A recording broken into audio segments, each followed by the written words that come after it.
2-0 for the Open Division team. Ladies and gentlemen, I am Tetra, this is Grubby. We're getting ready for game number 3. And Zealots have just been kind of wrecking Synergy with some incredible drafting. Yeah, the takedowns, 216 in favor of Zealot in the first game. 315, I think there were a few more cherries on top at the second game. Yeah. But it's been pretty devastating. Their drafts have looked on point, genius. And their execution of them has been perfect. And their battleground choices, as they've had 2 of them so far, I believe. Oh no, they've had 1 of them, has gone well. And Synergy is going to get the next battleground choice. It's going to be a Braxis holdout.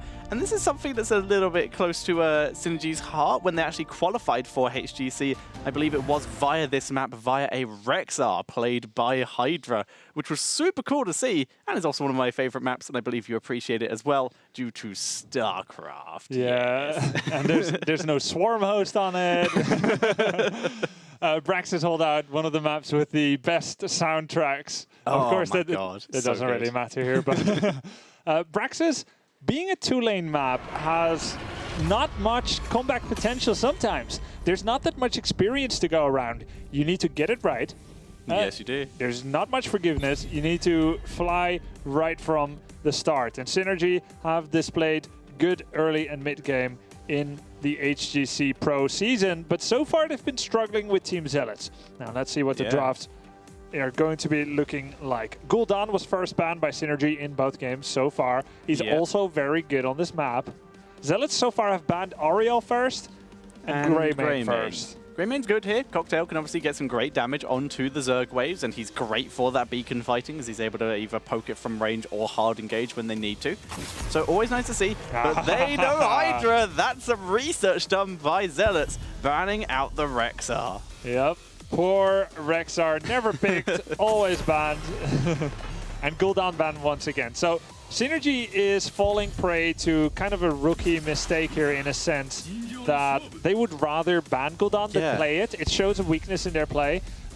They can't pick it upon occasion. They actually don't want to deal with it. We see this often, even from some of the best teams in Europe. For example, Team Dignitas have had this long Tassadar banning spree where they say we don't want to have to deal with this hero in any shape or form. Synergy does become a little bit more predictable here. Yeah, and because of that, Zealots were able to, one, ban out something that's really strong for Synergy and still get the Genji as well. They've put themselves in, once again, a beautiful position. And that Genji, I don't know if I feel more scared of that or the Gul'dan in the hands of players of this caliber. Yeah, I wonder as well. Now, the big question is going to be, will Synergy let Anubarak pass to Mopsio once again, or Shad? We've seen them both play it, and both of them kind of rocked it. I don't think they can afford to let it go. If they do, they must feel supremely confident about sticking to their own guns. And I'm not talking about Raynor here. Valor Ariel, that's a good opening, but they once again have left the Anub open if Zealots want to play it. Let's see how long it takes Zealot to snap up that Beetle Papa, or if indeed I am overemphasizing this There pick. is the danger of, if you are running the Anubarak against someone like Valor, Valor can go very auto-attack focused if she really wants to, which can give Anubarak some problems. So yeah, but that's the thing. Anubarak, he's an anti-mage, but actually he's anti-everything. Because Cocoon lasts 8 seconds, you isolate something away, so suddenly you don't have a support, you don't have a damage, and that's why he can even cover for his own weakness, which supposedly is that auto-attack. That is the question. It very much comes down to focus to play around that, either focusing the Cocoon or focusing Anubarak with that high auto-attack damage to blow him up, because he can get blown up quite quickly. Once again, it requires a lot of coordination. So Zealots, we believe the Anubarak. I'm still, despite playing Devil's Advocate, I'm very much with you on this. But what else? Damage dealers, Falstad, they could go with. Right now, they've already lost the Valor from Poik, Malfurion, and Anubarak. Malfurion, one of Grand Paqueta's favorite healers, and of course Anub. We've just spent about 2 minutes solid talking about it. It is that good for them. Yep, and they got it once again. They should be very pleased with this. Team Zealot, when they are in their element like this, and surprisingly many teams let them be in their element, where they say, okay, we just don't see those heroes the same way as you do. No, and they have their own. They have their own way of doing it. And that's a Probius hover. Probius is quite strong on this map, just has crazy beacon control. So there is the ban by Synergy. What's more, you have to ban the most dangerous mage to a degree if your opponent has a Nubarak. They've got the mage counter in a Nubarak. He takes almost no damage from heroes like Probius, Gul'dan, Li Ming, Chromie. And so they're removing what they perceive to be the most dangerous mage. So even over something like Chromie, which, by the way, is another hero we might be seeing on this map. Very true. She has a crazy ranked win ratio on this map, if you go by the statistics for that, and has been played in pro games on this map once or twice, and has got pretty good results. She's great for sieging people who are trying to hold those beacons, and when you're in 2 lanes, you have a better chance of hitting people if you're in the lane with more people in it. And there's an Uther ban. Double support, they were thinking that might be a problem, removing it out. All right, Synergy. I'm looking at possibly Zarya. Zarya has auto attack damage for a Nubarak. She has counter engage. I feel like you need a secondary support style hero, whether it's Zarya or Medivh or a real extra support, because a Nubarak and Zealots keep abusing the fact that once they cocoon the support, they've got 4 seconds where they've got the run of the field. And it's gonna be Zarya and Tyrael, in fact. That is a lot of Valor protection. That is an awful lot of Valor protection. But I mean, this is the exact adaptation that we needed to be seeing coming out of Synergy, and I feel like they've answered that question very well. Now it's going to be up to execution. But draft-wise, I'm loving it, Titcher. Yeah, this is definitely one of the strongest ones they have had so far. Let's see what they can do with it. They still have one more pick to go with it as well. Now, Synergy's last pick will be presumably the top laner, and Zealots have to answer the same question. Who's going to be their 4th man and the 4-man, and who is going to be their top laner? True. And with Zarya and Tyrael, a tank becomes a slightly less appealing option, whereas maybe something like Sonya for Synergy could be quite lovely with decent wave clear, but also a little bit more combat potential. I like Sonya here. You definitely want a hero that doesn't deal poison damage, because poison is easy to soak up with Zarya shields, which buffs her damage. You want to have control over where your next damage is going to go. So Sonya has that. What do we have here from Zealots? It is Leoric and Chromie. We're talking about the Chromie and the Leoric. So if Synergy do in fact pick a Sonya or something like that, Leoric Sonya, reasonable lane matchup in general. Other heroes who could work in the top lane, Chen, but once again that makes a very tanky lineup for Synergy. Alarak is a possibility, though it doesn't really fit with the it doesn't really fit with the rest of Synergy though. Normally when you go Alarak, you want to have a warrior that has a stun, or at the very least a root. Tyrael does not play nicely with Alarak. I'm thinking more like possibly Dahaka, the triple warrior. Deadly charge. Deadly charge. Oh, next level against Chromie.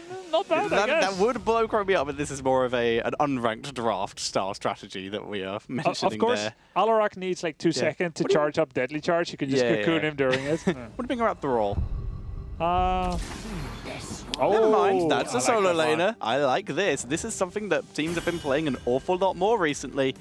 And it's really, really good at solo laning, but we've seen it a lot from China, for example, where we see it in dual lanes up in the top lane, where you will stick what usually would end up being a Sonya or someone like that up with Zagara to just protect her, while she just dominated the structures. Yeah, I really like Zagara. She's been going up in relevance recently in all regions. Zagara didn't receive any buffs. It's very much a case of letting the metagame shake itself out. A need came for specialists with all the new highly mobile Overwatch assassins. You punish that by heavy pressure, by lane control, and vision, so you don't get ganked too easily. And Zagara, the perfect answer. Love the pick. Indeed. I love the pick as well. So whose draft do you prefer in total, though? Zealots, because they have a Nubarak. That's good reasoning. I will say that I still stand by. I think this is Synergy's strongest draft so far. Definitely. And the Zagara could be a really big deal for them. If they're able to prevent both beacons going over to Zealots for a maximum amount of time possible, and just let Zagara do her thing, there's no real response to that from Zealots. There's no counter push for the other lanes. They would have to send Genji top. It would have to be Genji and Leoric. But you know what? Both of those 2 heroes don't deal well with creep tumors. Yeah, so Zagara's going to get a lot of vision, a lot of movement Zagara speed. can still dual lane as well. If you send someone like Zarya up there, can make it even rougher. Drop the shield onto Zagara when she's being drained, can make it even tougher for her. I don't know, like, I honestly like, this is Synergy's best draft so far. Really am a fan of it. I still lean towards Zealots, though. I agree the Anubarak could just be too important here. Cocooning a Sank could just be game-changing. But for now, guys, it's time for us to find out along with you. It is time for game number 3. We're going to be on Brax's holdout. And let's see who is able to come out on top. Grubby, would you like to introduce the team on the left? Yeah, it's going to be Team Synergy here, fighting for survival in the HGC Pro Division. It's going to be Neon, Power of Dream, Hydra, we've got Sir Ice Cream, and of course Sefka. They're going to be representing Team Synergy. Whereas on the right-hand side, currently 2-0 up, it's Zealots, Grand Paqueta on Malfurion, Mopsio on the Anubarak.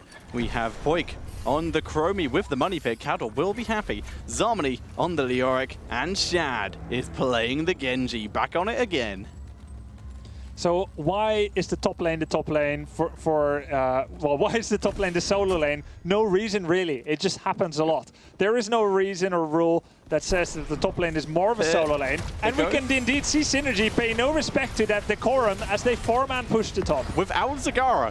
They just 4-man push the tower. Didn't use the Zagara banings at all. They just sent Zagara to bot lane, because guess what? This has forced the full rotation. So Zagara is rotating around very slowly and is going to get a huge amount of push. Assuming no one dies here from Synergy, this is actually going to work out really well as we finally see Leoric heading down to bot.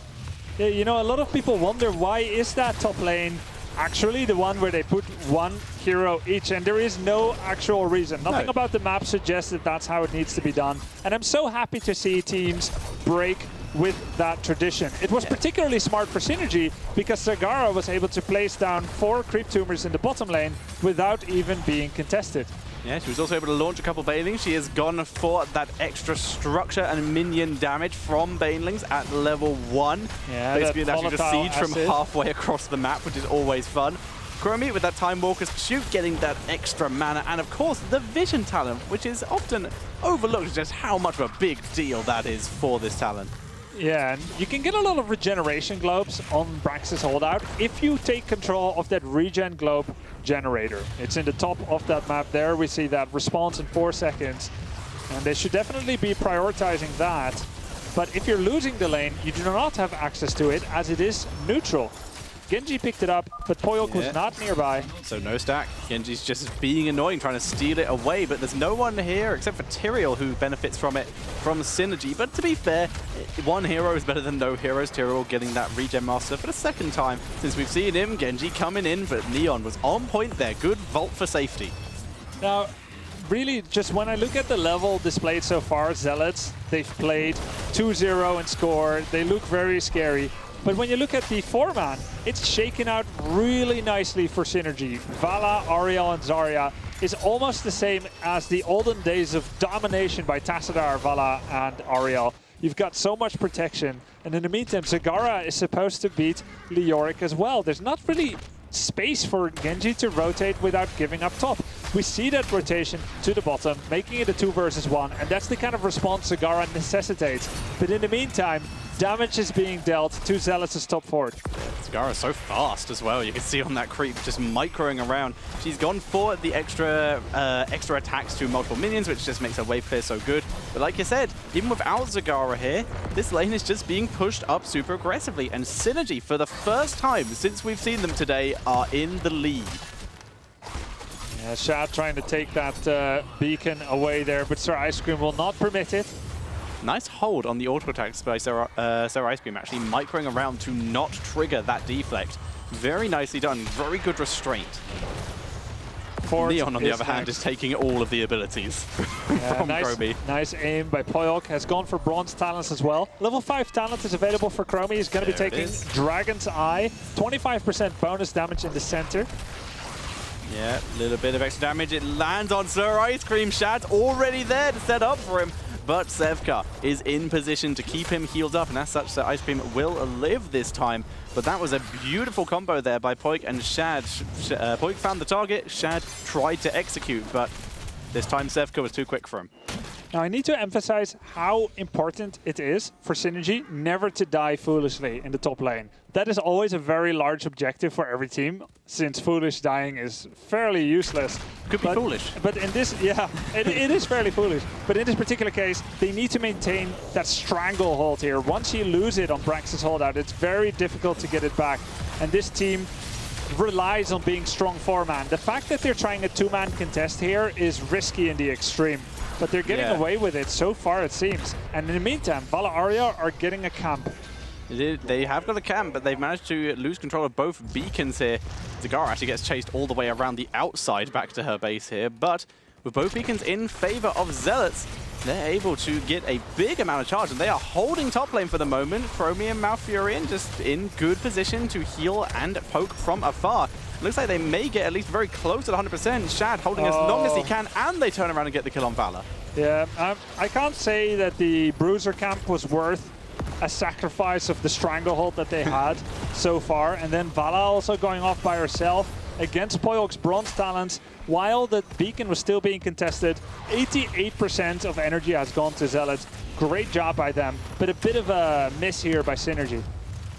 So Zagara, more push potential via more Banelings. So many Banelings, Grubby. Yeah, Zagara, of course, has gone for a Heartstone for now, deciding to go back and leave Leoric the reign of the field. Experience is starting to equal out. And I want to point out here, once Zealots reaches level 8, Chromie gets her heroic ability, a full 2 levels earlier than any other hero in the game. Yes, she does. And Temporal Loop, no cleanse is available, but there is a Sanctification and the Zarya shield. So we'll see if Chromie is willing to take that risk if they have the burst. They do have a stun follow-up. They, of course, have Genji if he wanted to go for X-Strike to follow up on that. They have potential. Good stun there. Here comes Genji from below. Demolition's Experts already complete. Yeah, it gives him cooldown reduction on the grenades with Zarya. Very nice talent, can just spam grenades. His energy has been very large the entire game. And they get the fort despite losing the Zerg wave. And let's see what Hydra can do to her errant brood here. No, join the swarm, brothers. Stop killing our base, please. But not able to do so. Instead, just using that great wave clear that she has to try and deal with this. Chromie did, by the way, go for that temporal loop, so that's going to be cool to see. Let's see, Zarya just about loses 80% of her fort HP. In the meantime, they got a fort themselves, so it's not the worst thing in the world losing that first Zerg wave when you have a strong deep pusher like Zarya. Yeah, they're still ahead in XP. They're still ahead in XP. They're still holding the game for now. They're moving their way towards those level 10s. 5-man attack by Zealots. Very smart timing because they know level 10 will be reached earlier for Synergy. They're looking to do a fight. But that doesn't mean run headlong into the opponent. It means if you can see something, do it, but don't walk into where you have no vision, which was what they in fact had in that situation. So they're playing a little bit more safer. Now they're pulling back, trying to pull anyone from Synergy away from their base so that if Chromie can maybe find someone who could be a delicious target, they can drop the loop. All right, we have that rotation here by Team Synergy because Zagara now has a fort to fall back on. It's much safer as a solo laner. And there's something to be killed here. Oh, Vala! Vala gets destroyed. That's what happens when you have a lack of cleanse versus Chromie. Power of Dream is able to get out thanks to the Eldrin's Might and the healing from Sir Ice Cream. So they get out, but beautiful kill, and there is level 10s for both teams about simultaneously here. Sanctification, Crystal Aegis, the Nidus Worm not going for the Devouring Maw here, and we're seeing the Strafe from Vala, whereas on the other side, exactly the same as what we've seen so far, although once again it's Dragon Blade over X-Strike. Yep. Now Zagara still has creep in the bottom lane. 2 Nidus networks have already been placed down. And another cool thing about Nidus Network, it gives you large amounts of cooldown reduction every time you auto-attack while being on creep, which of course she is, because creep is everywhere. And that also refreshes her creep tumors, her Nidus Network, her basic abilities. So at level 20 she can get even more creep, and it just becomes a vicious cycle of creep, and that is fun. Look at this, Zarya coming bottom. It's a momentary 5-man here for Synergy, but Zagara pops back upstairs Leon again. Is low. Here's Neil. Shad, but good shield from Sir Ice Cream, keeping it going.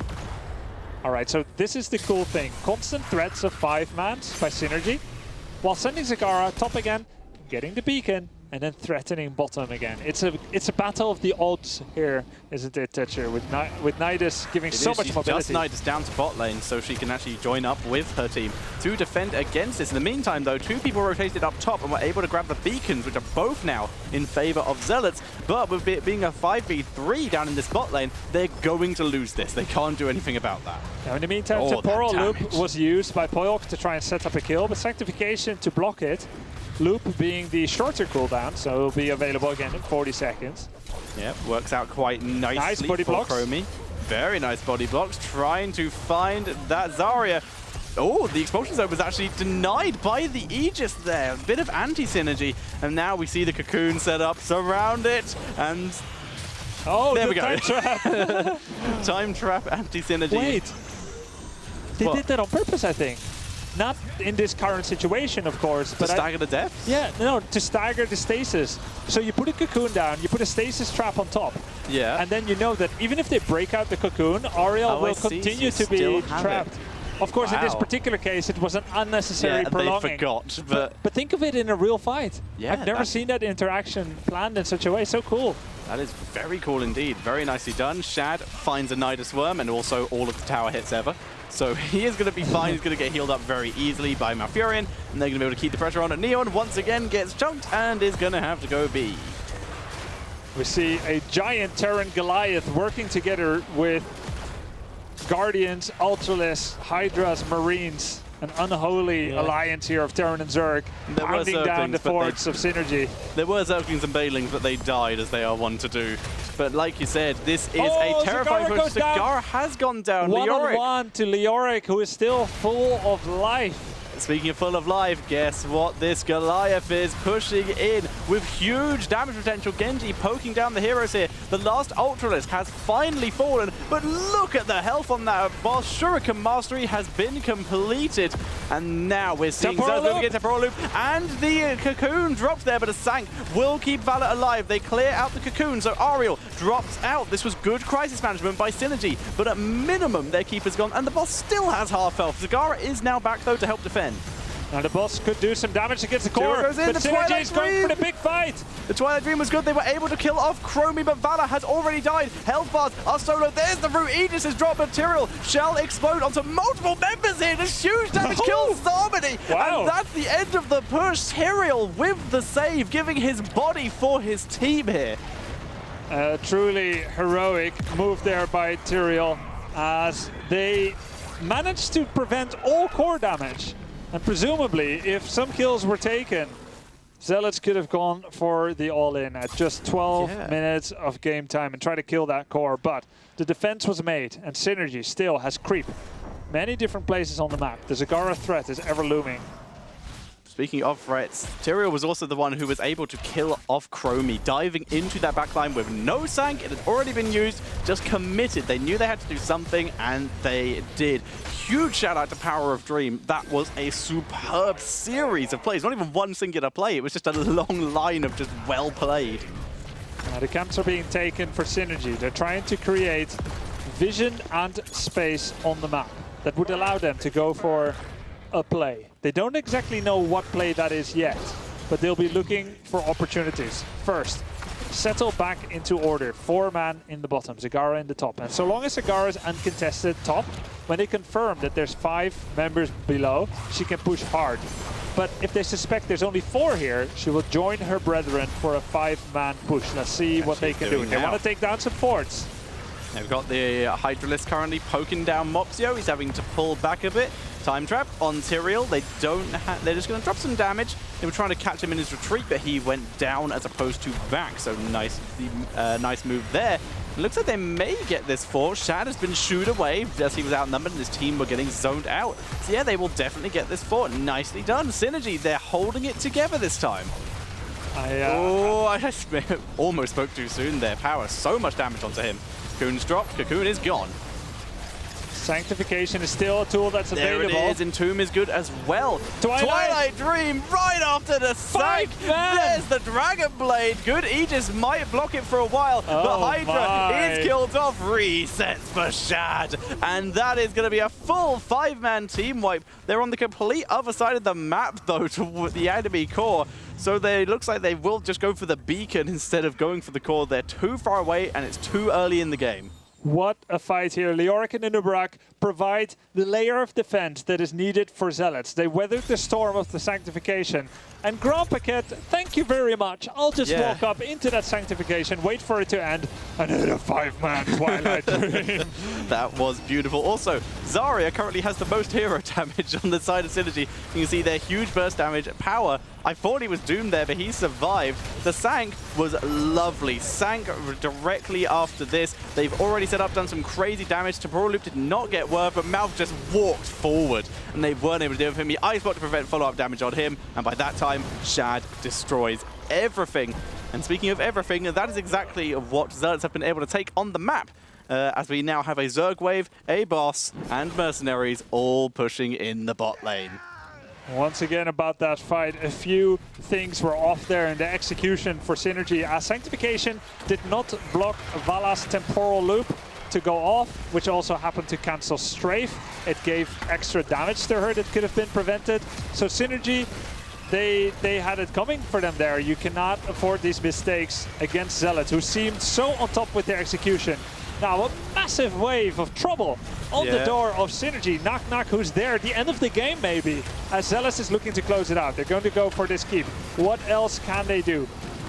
We're seeing Zealots. Keep goes down. That's both keeps. Catapults and mercenaries are actually pushing the top lane as well. It's going to get closer and closer to the core the longer this push happens. So even if they can't end the game here, they're certainly setting themselves up for something as the shield on the core is destroyed. Expulsion zone zones out a bit. Sanctification, they're all in it this time. Zarmany is dropped, but guess what is also dropping? It's the core, and that is going to potentially be GG. Dragon Blade is dropped, and the core shall also go down. GG Zealots with 3-0 in this best of 7. They are 1 game away from getting into HGC, Grubby. Oh my word, Tetcher. It would have to be 4 consecutive map wins by Synergy. The ultimate reverse sweep. The legendary best of 7 reverse sweep. I've never seen it outside of StarCraft. Yeah, it's happened in StarCraft for sure, and I think it's happened in Korea in Heroes of the Storm as well. I can't remember. It's just, they have a tenuous hold on their position here, Synergy. They've been in Pro Division in the first half of this year, but now they're on the precipice. And Zealots, they're sitting comfortable on the summit for now. 3-0 lead. A lot of room for error. Absolutely. Zealots, they have a pretty decent buffer at this point. They are set right now to get into the main HGC League after what we said, 6 months of work. And they are 1 game from reaching their dreams, as we have said here. And seeing how they've drafted, seeing how they're executing, they can absolutely do it. And let's see what it means for them if they make it in. $10,000 per person as a minimum reward. The access to qualify for LAN events like Mid-Season Brawl, like Western Clash, and so forth. Whatever else is planned this year. And of course, the higher you finish, the more prize money you earn as well. Such an opportunity. Team Zealots, they're close to it. Yes, they are. Let's see if they can close it out. We're going to head to a very quick break. When we come back, game number 4.